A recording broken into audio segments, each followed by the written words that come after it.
गुन्हे अन्वेषण विभाग म्हणजे सीआयडी येथे तात्काळ वर्ग केला। थोडक्यामध्ये हा जो तपास चाललेला आहे हा नेमका काय, हा जो प्रश्न आहे तर तो या आकस्मिक मृत्यूचा तपास जो की कलम 194 BNSS खाली करण्यात येतो तो तपास सीआयडी कडे वर्ग करण्यात आलेला आहे।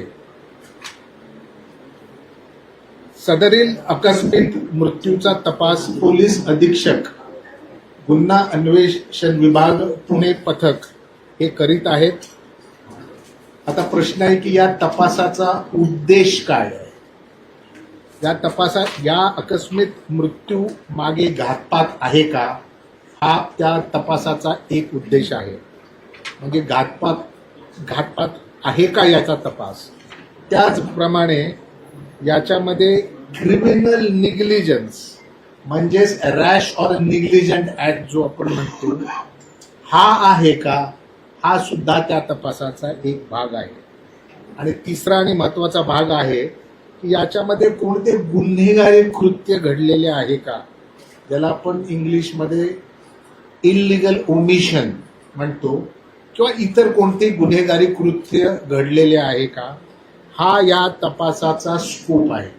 म्हणजे तीन गोष्टी, क्रिमिनल कॉन्स्पिरसी किंवा कट, क्रिमिनल निग्लिजन्स म्हणजे रॅश ऑर निग्लिजंट ऍक्ट, आणि कोणताही क्रिमिनल गुन्हेगारी कृत्य ज्याच्यामध्ये इल्लिगल ओमिशन सुद्धा येते, हे याबाबत हा तपास चालू आहे। मला इथे हे सांगायचंय की सदरील आकस्मिक मृत्यूचा तपास योग्य दिशेने आणि अगदी पहिल्या क्षणापासून अतिशय प्रोफेशनॅलिझमनी इथे आपण करत सुरू आहे। आणि यामध्ये आपल्याला बारामती शासकीय वैद्यकीय महाविद्यालय, पुण्यातील फोरेन्सिक विद्यालयाच्या फोरेन्सिक मेडिसिन डिपार्टमेंट म्हणजे हा त्या महाविद्यालयातला एक महत्वाचा डिपार्टमेंट आहे।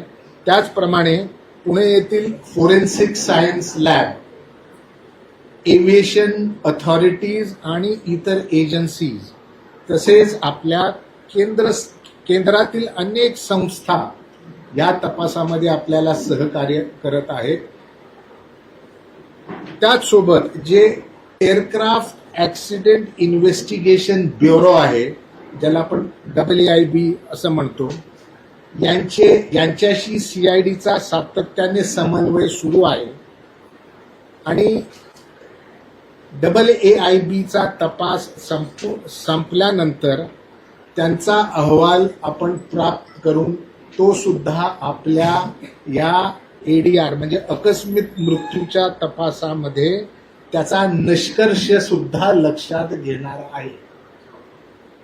तसेच सदर घटनेचे गांभीर्य लक्षात घेऊन महाराष्ट्र शासनाने सुद्धा सदर आकस्मिक मृत्यूचा तपास CBI कडे वर्ग करण्यासाठी पत्रव्यवहार केलेला आहे। थोडक्यात जर या तपासामध्ये घातपात म्हणजे क्रिमिनल कॉन्स्पिरसी कट वगैरे किंवा क्रिमिनल निग्लिजन्स, कुठला रॅश ऍक्ट, कुठला निग्लिजंट ऍक्ट किंवा कोणत्याही प्रकारचे गुन्हेगारी कृत्य जसे की इल्लिगल ओमिशन इत्यादी असे निष्पन्न झाल्यास यंत्रणा ही म्हणजे CID ही योग्य अशा कलमांखाली गुन्हा दाखल करून त्याचा उर्वरित तपास पूर्ण करून न्यायालयामध्ये अभियोग चालवण्याची तजवीज ठेवलेली आहे। धन्यवाद। आता निष्कर्ष काय म्हणजे आता पोझिशन काय तपासाची साधारण 28 दिवस होते। तपास अतिशय योग्य दिशेने चाललेला आहे। तपासामध्ये अनेक प्रकारच्या जसं मी बोललो की आपल्या ज्या सेंट्रल एजन्सीज आहेत किंवा सेंट्रल अथॉरिटीज आहेत यांचेही ओपिनियन घ्यायला लागतात, काही एक्सपर्ट ओपिनियन ही घ्यायला लागणार आहे। AIBचा रिपोर्ट सुद्धा फॅक्टर करण्यात येत आहे। आपण अतिशय वेगाने, अतिशय प्रोफेशनली, आपली मोठी टीम आहे, SP CID पुणे हे त्याचे IO आहेत, SP CID नवी मुंबई आणि सर्व त्यांना लागणारे जे काही हेल्पिंग हँड्स आहेत इन्व्हेस्टिगेशनमध्ये ते पुरवण्यात आलेले आहे। आणि तपास अतिशय समाधानकारक योग्य त्या वेगाने योग्य त्या सुपरविजन खाली सध्या सुरू आहे. आता काही दिवसापूर्वी बीएसआर कंपनीवरती कारवाई झाली डीजीसीए कडून, तर आपल्या तपासात या कंपनीचा काही निग्लिजन्स आढळला? मी तुम्हाला पुन्हा या संदर्भामध्ये एक गोष्ट सांगतो की AAIBच्या इन्व्हेस्टिगेशनचा जो स्कोप आहे आणि CIDचा आकस्मिक मृत्यू तपास करण्याचा जो स्कोप आहे, व्याप आहे, त्याच्यामध्ये थोडी भिन्नता आहे. मात्र जो AAIB इन्व्हेस्टिगेट करून त्यांचा रिपोर्ट जनरेट करेल तो रिपोर्ट CIDच्या आकस्मिक मृत्यूच्या तपासामध्ये फॅक्टर इन होईल. सर, मात्र जे त्यांच्या कुटुंबातल्या सदस्यांकडून जे प्रश्न उपस्थित केले जात आहेत ते म्हणजे की सुरुवातीला DGCI आणि बीएसआर कंपनीवरती गुन्हा दाखल करावा, तर हे सगळं साधारणतः तुमचा तपास जो आहे तो कधीपर्यंत पूर्ण होईल? प्रायमरी रिपोर्ट जो आहे म्हणजे याच्यामध्ये कोण दोषी आहे, तुम्ही जसं म्हणताय की याचा तपास सुरू आहे, गुन्हा नक्की कोणावरती दाखल होणार, कोण दोषी आहे असं प्राथमिक दृष्ट्या वाटतं? मी जसं मला तर परत त्याच गोष्टी रिपीट करायला लागेल की आमच्या इन्व्हेस्टिगेशनचा स्कोप जो आहे तो प्रामुख्याने criminal conspiracy, criminal negligence, rash और निग्लिजंट ऍक्ट किंवा कुठले गुन्हेगारी कृत्य घडलेले आहे का या दिशेने हा तपास चालू आहे. आणि ज्या दिवशी निष्कर्ष निघेल त्या दिवशी जसं मी मगाशी सांगितलं की त्याच्यामध्ये क्रिमिनल ऑफेन्स रजिस्टर होऊन उर्वरित तपास पूर्ण करून अभियोग चालवण्यासाठी पुढील पावलं उचलली जाते. लक्षात घ्या, सुप्रीम कोर्टाने सांगितलेलं आहे की तपासामध्ये टाइमलाईन्स नसतात. पर्टिक्युलरली हा जो तपास आहे ह्याच्यामध्ये मल्टिपल आपल्याला एजन्सीज म्हणण्यापेक्षा मी म्हणेन मल्टिपल एजन्सीचा शब्द वापरतो, या इन्व्हॉल्ड आहेत, ज्याच्यामध्ये ठिकठिकाणून आपल्याला एक्सपर्ट ओपिनियन, डेटा हार्वेस्टिंग करायला लागेल. याच्यामध्ये या सर्व गोष्टी करायला जो वेळ लागतो तो लागणारच आहे.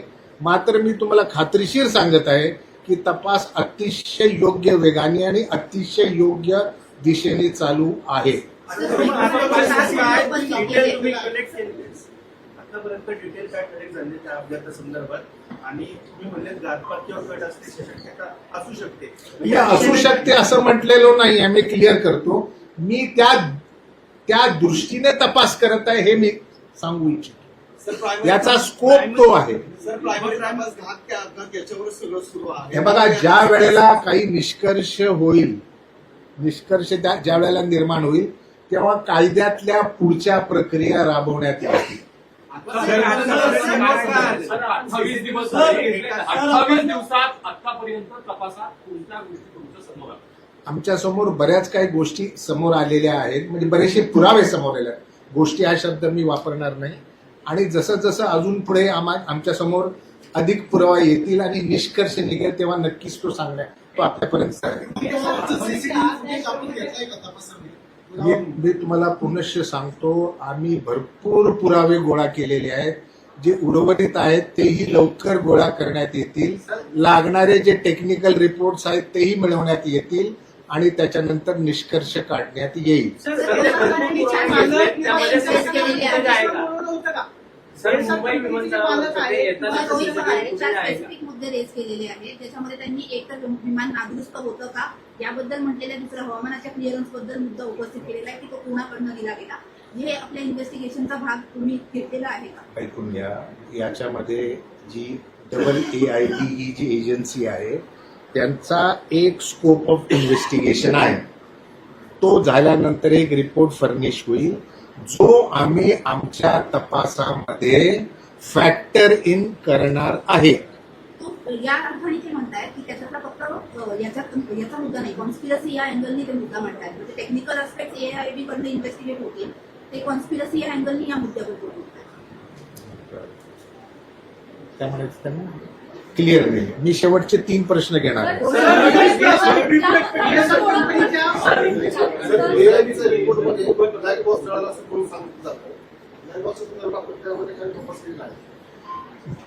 आम्हाला जेव्हा AIBचा रिपोर्ट प्राप्त होईल तर त्याचा अभ्यास होईल आणि त्याच्यावरती निष्कर्ष काढण्यात येईल.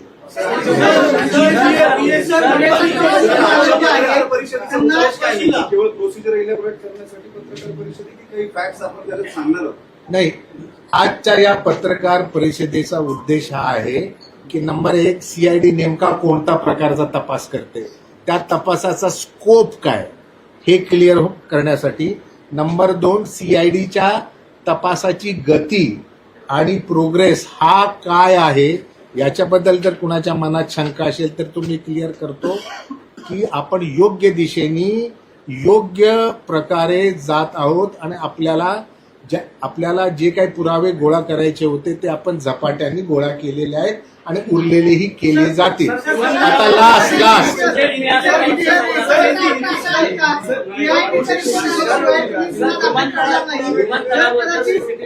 आहे का?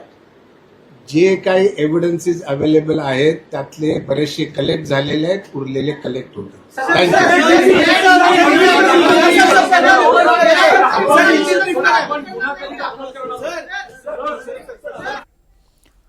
तर तपासाला कुठलीही मर्यादा नसते. 28 दिवसात अनेक गोष्टी समोर आल्या आहेत असं सीआयडीच्या पत्रकार परिषदेत सांगण्यात आलं. रामानंद यांनी ही माहिती दिली. मुळात या तपासाचा उद्देश काय आहे ते त्यांनी सांगितलं. पुराव्यांच्या आधारे निष्कर्ष काढण्यात येईल असं देखील या पत्रकार परिषदेत सांगण्यात आलं.